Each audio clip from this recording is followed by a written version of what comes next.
Okay, welcome back. Hope you had a nice lunch.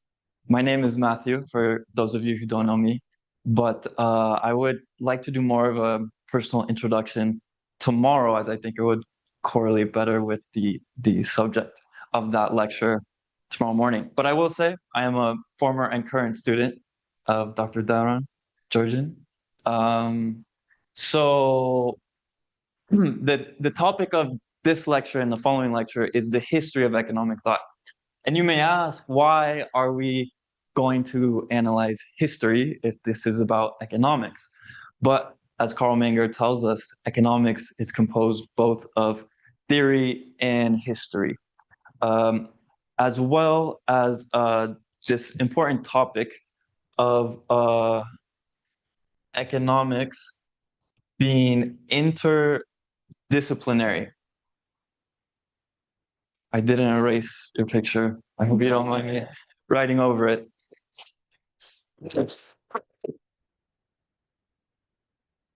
Uh, uh, um, this is a relatively new idea that economists, probably within the last 100 years, have become more specialized.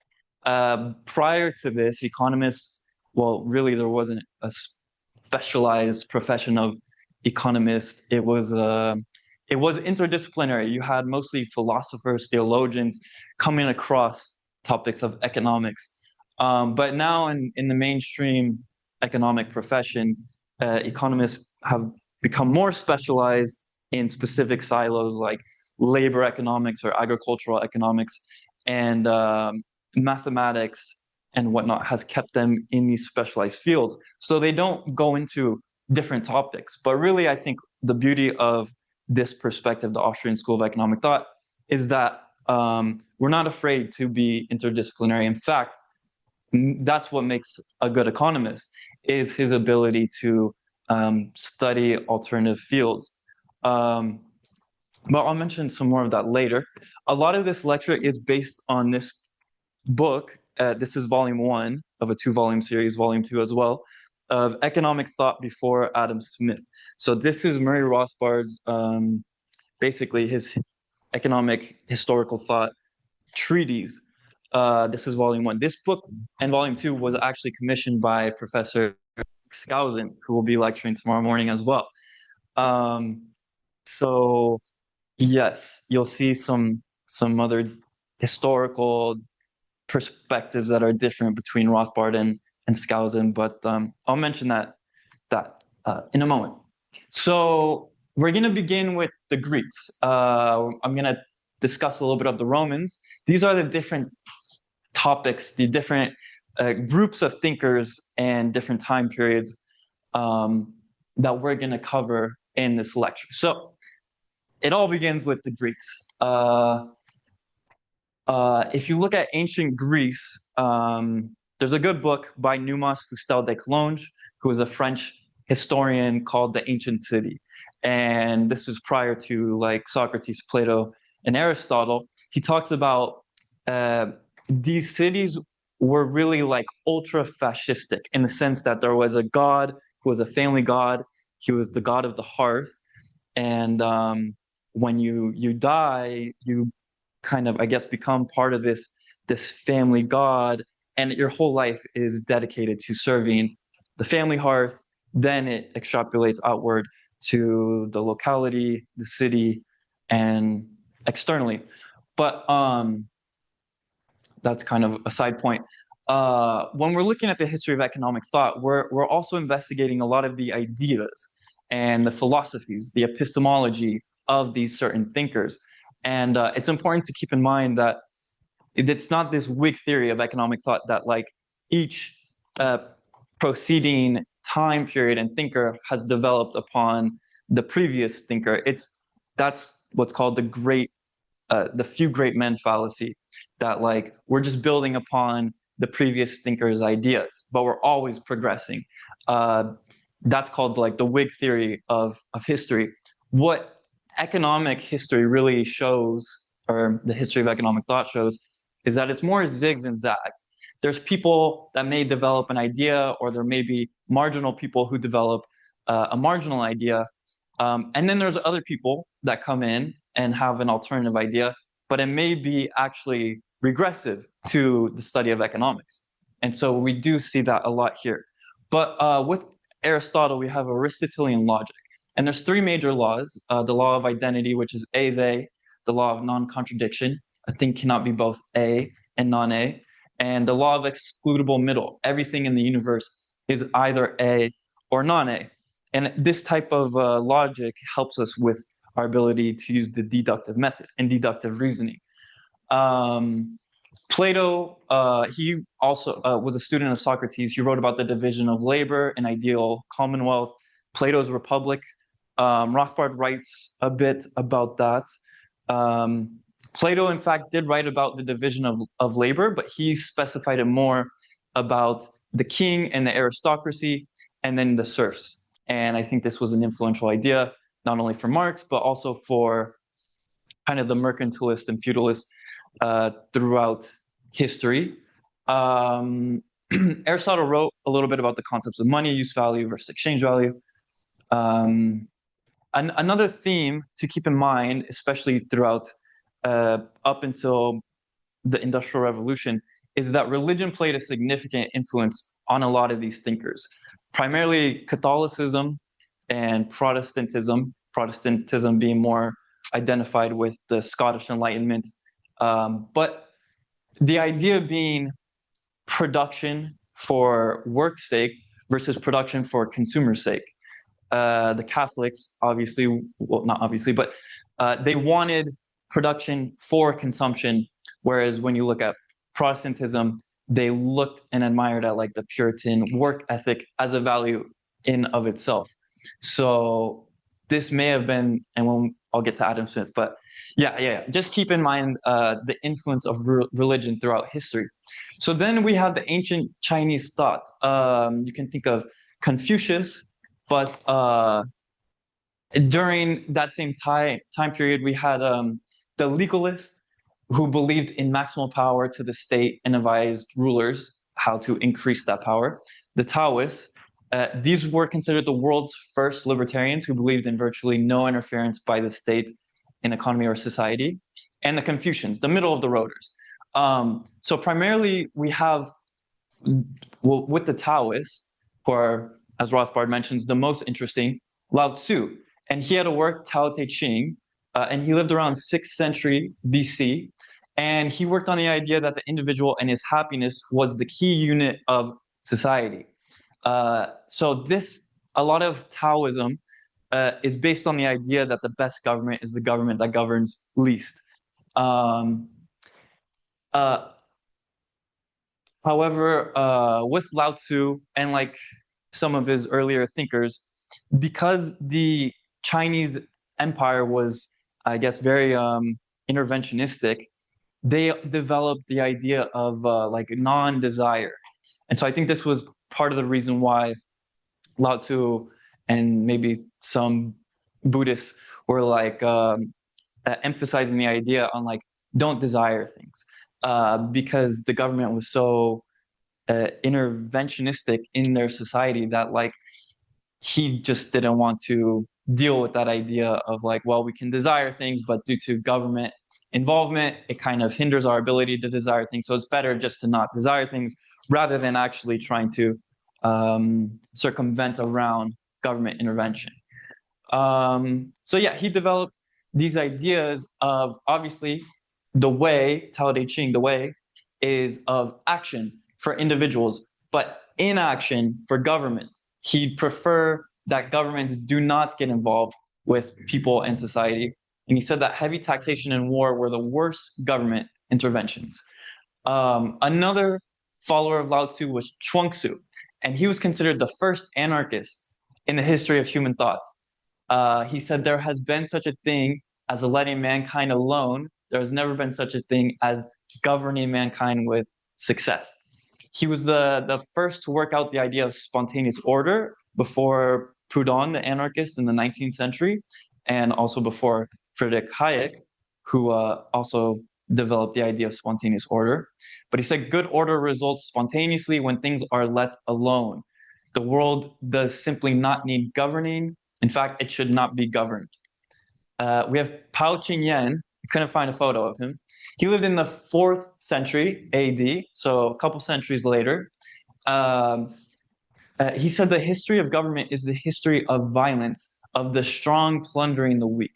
When we study anarchism, which we will throughout this course, Michael Malice, who hopefully we'll have as a guest speaker, says the best criticisms of anarchy that people usually present are just descriptions of the status quo.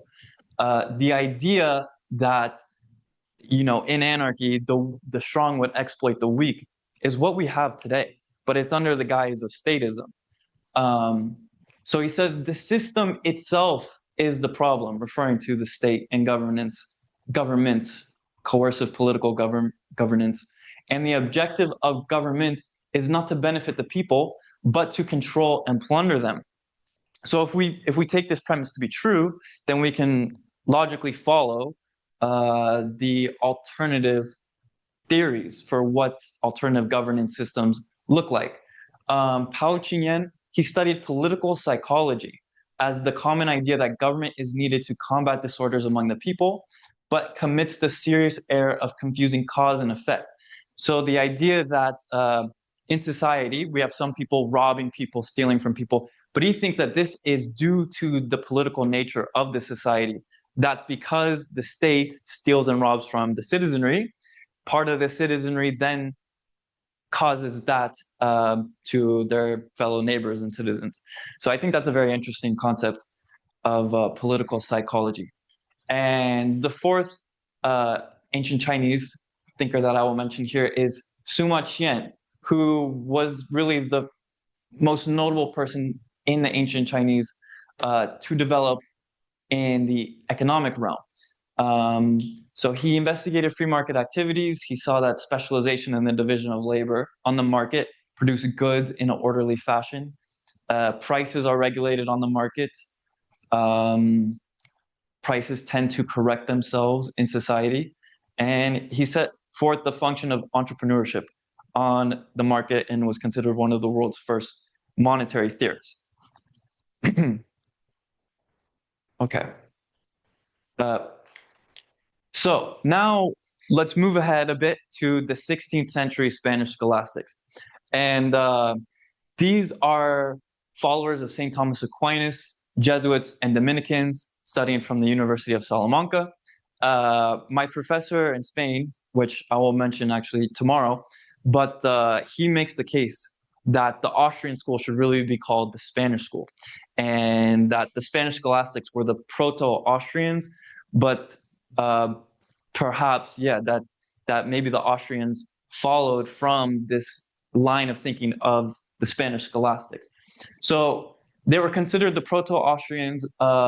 They began in the late 1400s with the rise of Spain as a world superpower, the Spanish Empire, and specifically the Spanish scholastics really reigned in the 16th century under what was considered Spain's golden age. So they taught at the University of Salamanca, followers of Aquinas and scholasticism.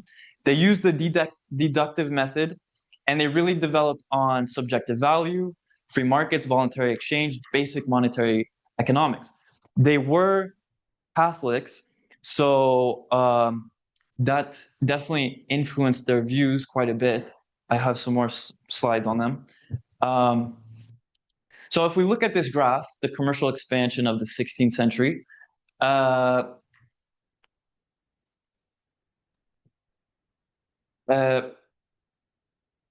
emerging out of Italian city-states and the Great Secular Depression of the 14th and first half of the 15th century, we have an economic recovery.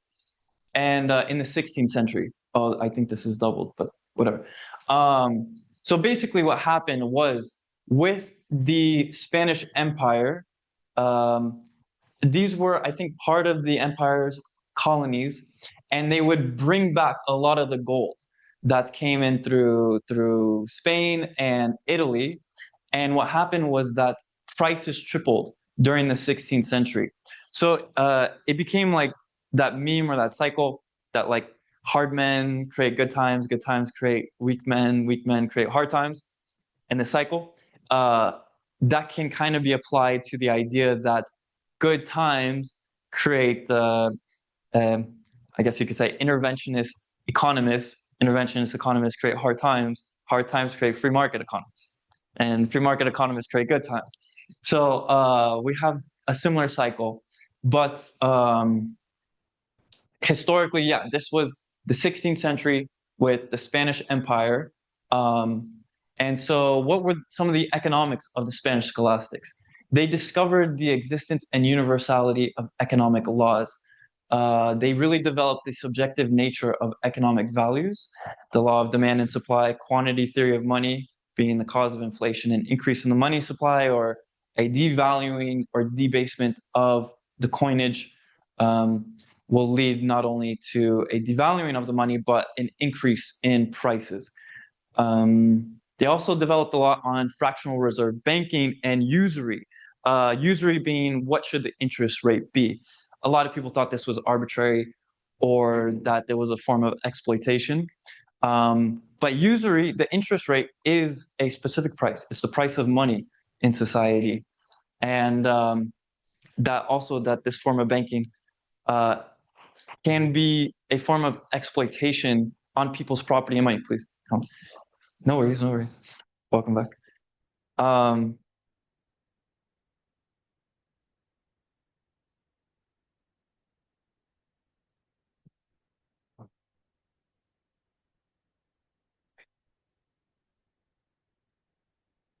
Okay. So these are some of the essential principles of the basic theoretical foundation of the not only the Austrian school but the Spanish school. And these are some of the Spanish scholastics, their names. So as you can see, they developed quite a bit. And I would mention that if you want to read not only about the history, but more about like the Spanish scholastics, this is a great book, The Austrian School by Jesus Huerta de Soto, who teaches in Spain, but really has done a great job of writing about the Spanish scholastics and their contributions. Most notably is Father Juan de Mariana. He wrote this book, De Rege et Regis Institutione, which I believe is Latin for On the Monarchy and the Royal Institutions. And he developed this idea of tyrannicide, which is based off the concept of regicide. Regicide being the killing of a king, the right to kill a king, and tyrannicide being the legal to murder a tyrant, the murdering of a tyrant under certain circumstances. So this was very contested. I believe Juan de Mariana was imprisoned for these ideas because the Spanish king, obviously, at the time, monarchs were considered reigning under the divine rights of the king, that they are hand-selected by God, they're chosen by God. So God chose them to be the king. So going against the king is going against God. So for these ideas, he was imprisoned.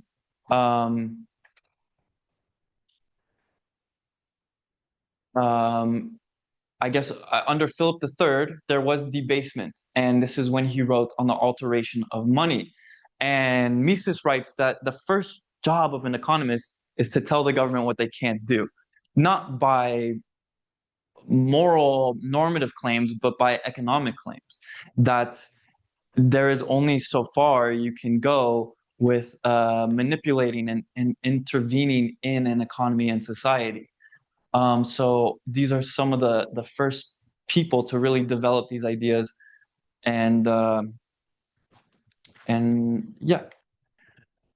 I'm not going to read this, but this is just a profile, a description of who Juan de Mariana was, what kind of people the Spanish scholastics were. Very influential for the time.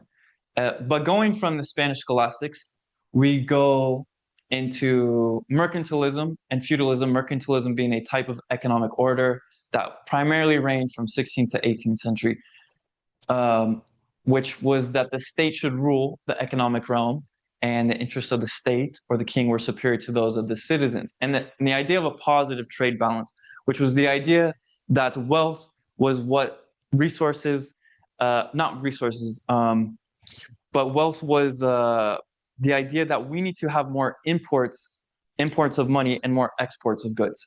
So we need a positive trade balance in the money we obtain rather than the money we we use to purchase and to import. So having more imports, well, I guess actually having more exports rather than imports. So we have more money. This is what they considered a positive trade balance.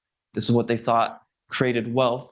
And feudalism was a type of political order over the agrarian world, where the nobility and king are the landowners and peasants and serfs work the land. So it was a type of societal relationship where nobility held the land and serfs provided the services. So, excuse me. In the 18th century, we have the French physiocrats. And the physiocrats were, in some sense,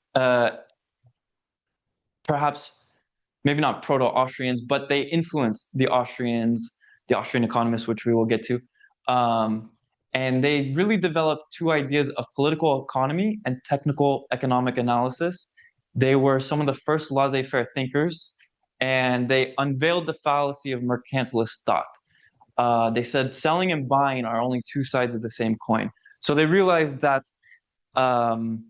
wealth is not exactly the money you have, because money, could be kind of valueless. But wealth is really the resources you have available at your expense, what you can use and own. Just if you have gold bars, you can't eat them, you can't wear them, maybe some jewelry, but wealth is what you're able to buy. If you have all the money in the world, but you're super limited in what you can buy, then you're less wealthy than someone who maybe has less money but can buy more goods and services.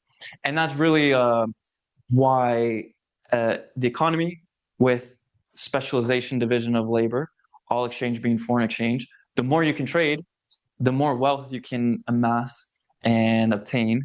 And this is what creates this interdependence in society and road towards prosperity and peace. So the primary figure of the French physiocrats was, forgive my pronunciation, Frances Quesnay. Yeah. I don't know if anyone speaks French. Yeah, French. He was the founder of the physiocratic school, and physiocracy was the rule of nature. Thesis, onomos being, I believe, nature, and then physis being rules. Maybe I have that backwards. But from this idea of natural law that Aristotle really developed, they created natural rights. And from natural rights, they really developed the idea of property rights. He developed the tableau economic, which was considered the first economic model. A lot of people tried to read it and understand it, and in their lack of ability to understand it, they thought it was all the more intellectually superior, but others think it was kind of just gibberish. But regardless, the physiocrats really believed that land and agriculture were the sole sources of wealth, and they argued for a natural order, laissez-faire policies. Quesnay was the physician to Louis XV and influenced royal economic policy. Another figure, perhaps he was not a physiocrat per se, but ran with the physiocrats, was Jacques Turgot. And he was a laissez-faire advocate. He had a key work of reflections on the formation and distribution of wealth.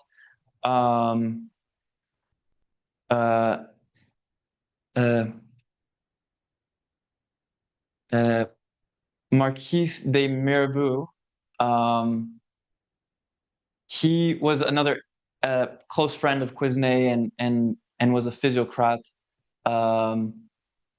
He developed the idea of land ownership and agricultural productivity. I think, he was known as Mirabeau. But what they advocated for was converting the ruler.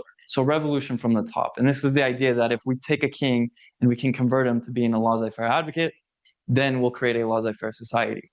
But the issue is obviously if the king is no longer the king for whichever reason, then the strategy kind of falls on deaf ears. So the other issue with the French physiocrats was the French Revolution, which occurred in 1789. And physiocracy really got thrown out with the bathwater as it was associated with the monarchy and became just discredited, as well as the publication of Adam Smith's Wealth of Nations in 1776, which really overshadowed the physiocrats. But just to emphasize a couple more points, the physiocrats were the first to apply natural rights, property rights, concepts to a free market economy. And they thought that this was discoverable by human reason.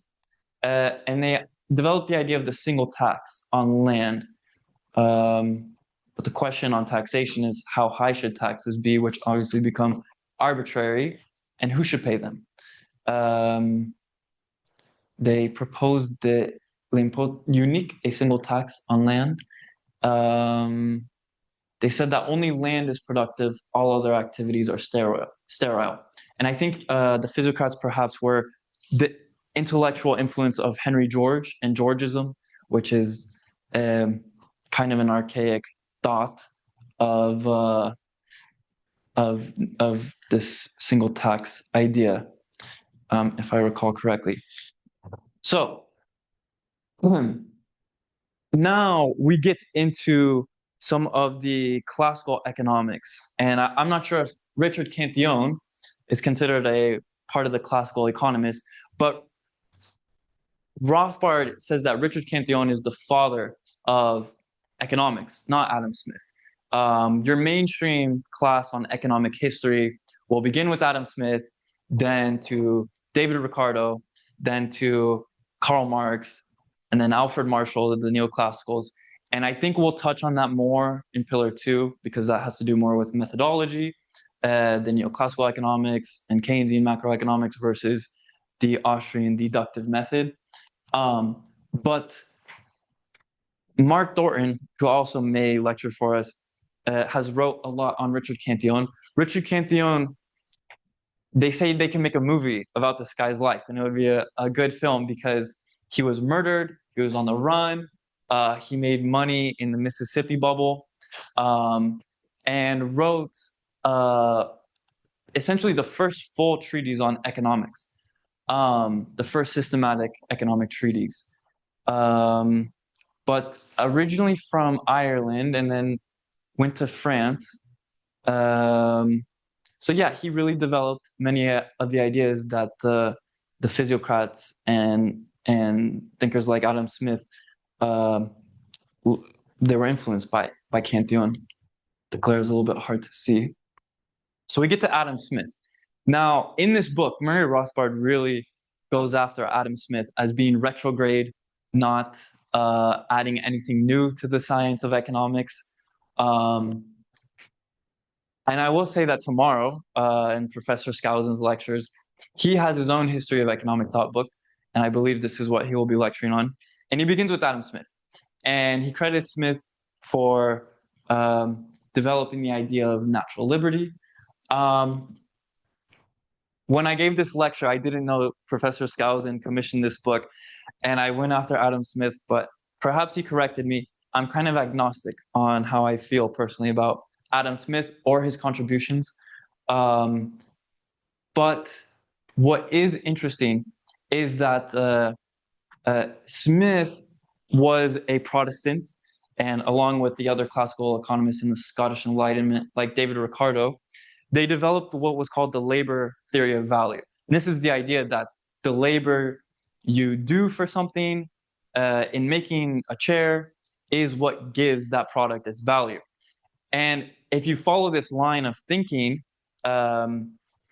you get to Karl Marx. Karl Marx is considered a classical economist, but really used this idea of the labor theory of value as describing his idea of alienation, that the employee, the laborer, the proletariat is alienated from the product he makes, because when he makes a chair or some other good, it is the capitalist and the bourgeoisie who sells this product on the market and alienates the proletariat, the labor, from the fruits of his labor, the profits or the revenue.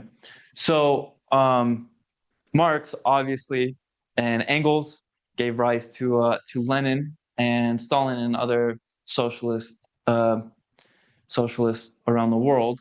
But you can trace this line of Marxism to Adam Smith, and that's what's very fascinating as we follow our history closer to the contemporary age, is that both classical liberal institutes and websites and Marxist and communist institutes and websites will have a copy of like Adam Smith's Wealth of Nations available to read. So was he more, beneficial to classical economists and free market people, or to Marxists? I don't want to call them economists, but thinkers. So it's very interesting.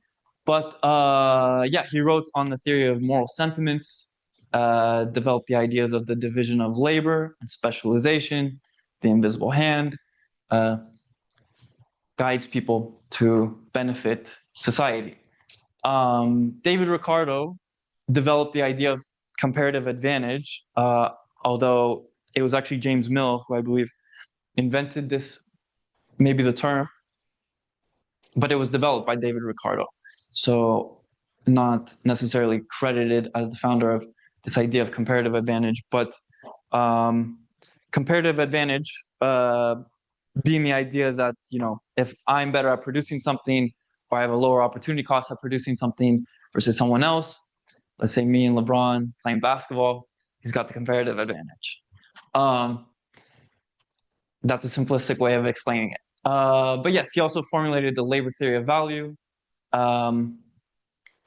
So we also have Thomas Robert Malthus. Malthus is, again, one of these economists that is quite popular with the mainstream historical thought and economic thought, because he developed what's called the Malthusian population theory, the Malthusian trap, that, well, as a population increases, the resources available are perhaps at a certain level, so the population can't cross that threshold.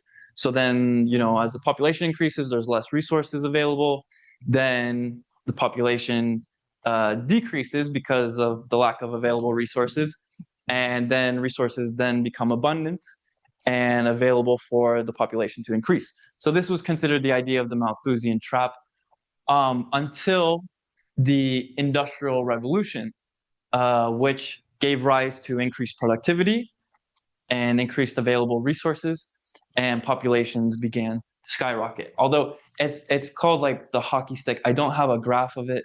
Maybe tomorrow I'll show you. But basically what you see is that populations are relatively stagnant all the way up until the mid 1700s with the Industrial Revolution, and populations begin to skyrocket, as well as infant mortality begins to decrease, and lifespan begins to increase. So we get to Jean-Baptiste Say, who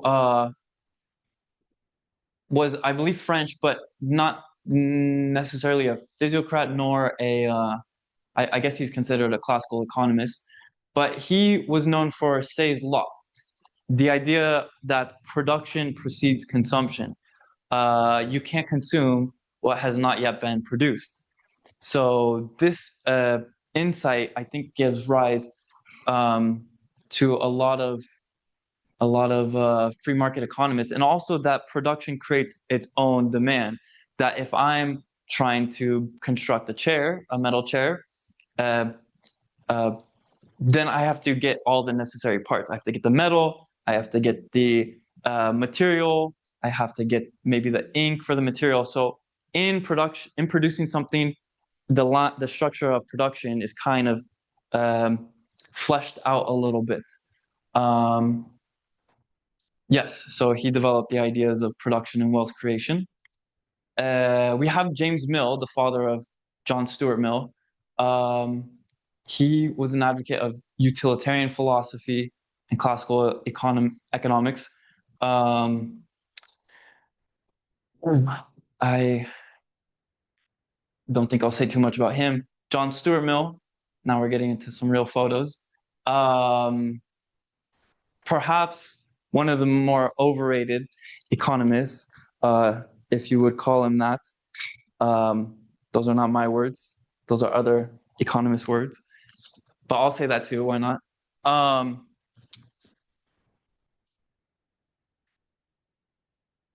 I think maybe I think maybe in future pillars we'll go over this idea of utilitarianism, but utilitarianism is the idea of the highest amount of happiness for the highest amount of people. And the question comes back to, well, how do you achieve that?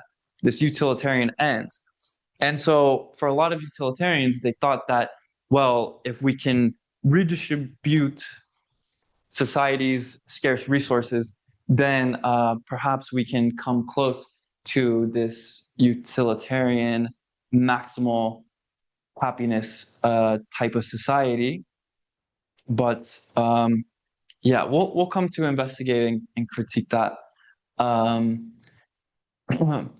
we have Nasu Williams Sr., a critic of the labor theory of value, and I think this is where we begin to see a shift, although not fully developed yet on the alternative to the labor theory of value, but just that there's something going wrong with it. And so right now, I want to take some questions, but I will conclude with Frederick Bastiat, who I'm not sure would also be considered a classical economist, but he was a French economist. He developed the idea, the concept of the seen and the unseen. And a later writer and friend of Ludwig von Mises developed this in his book, Economics in One Lesson. And this is the idea of the broken window fallacy, that say you have a bake shop, a bakery, and someone throws a rock through the window and it breaks the window. Now, someone can say, well, this is creating employment for a window glazier. He has new business, so he can make a window. Now he has the income. But the unseen, this is what's considered, I believe, Hayek's test of a good economist, is not only analyzing the seen, but the unseen. The unseen is that the baker is out $100. He has to pay $100 for a new window when he could have used that money elsewhere. Could have bought a brand new suit or invested it in something else required for increased productivity or even leisure. Frederick Bastiat also wrote the book The Law, which is the idea that the law should apply not only to citizenry, but also to governments. Why is it okay for an institution like the state to do something, but not the citizenry? What is considered to be murder is considered war by the state, or what's considered theft by people is considered taxation by the state, or what's considered, I suppose, expropriation is all these things are justified by the state. So that's the concept of the law, that the law should really, if it's to be consistent, be applicable to not only the people, but also the state, and influence Mises, Rothbard, and Hayek, which are some of our Austrian economists. But for the time being, I would like to take any questions that you may have. Otherwise, I would like to stop here and we'll take a short break and then continue on. So thank you.